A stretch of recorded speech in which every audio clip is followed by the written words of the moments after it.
ഇന്ത്യയുടെ മകൻ ജന്മനാട്ടില് തന്നെ അന്യനായി. അന്ത്യശ്വാസം വരെ അവൻ പോരാടി ആ ജീവൻ പൊലിഞ്ഞു.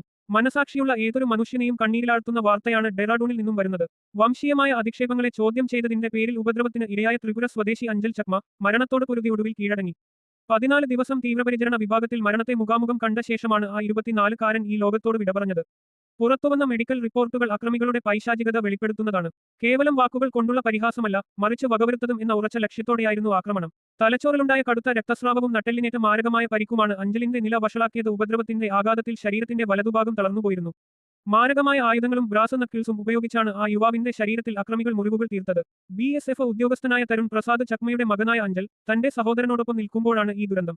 ഇന്ത്യയുടെ മണ്ണിൽ ജനിച്ച് ഒരു സൈനികന്റെ മകനായി വളർന്നിട്ടും സ്വന്തം നാട്ടുകാർ തന്നെ അവനെ ചൈനക്കാരൻ എന്ന് വിളിച്ചു പരിഹസിച്ചു. ആ അധിക്ഷേപത്തെ ചോദ്യം ചെയ്തു എന്നത് മാത്രമായിരുന്നു അവൻ ചെയ്ത കുറ്റം. അഞ്ചലിന്റെ വിയോഗം രാജ്യമെമ്പാടും വലിയ പ്രതിഷേധങ്ങൾക്ക് വഴിവെച്ചിരിക്കുകയാണ്. ഡൽഹിയിൽ ആയിരക്കണക്കിന് വിദ്യാർത്ഥികൾ മെഴുകുതിരികൾ ഏന്തി അവന്റെ നീതിക്കായി തെരുവിലിറങ്ങി. ഭരണാധികാരികൾ നടപടികൾ വാഗ്ദാനം ചെയ്യുന്നുണ്ടെങ്കിലും ഒരു മനുഷ്യന്റെ നിറത്തിന്റെയും രൂപത്തിന്റെയും പേരിൽ ഇത്രയും വലിയ വിദ്വേഷം പടരുന്നത് സമൂഹത്തിന് വലിയൊരു മുന്നറിയിപ്പാണ് നൽകുന്നത്.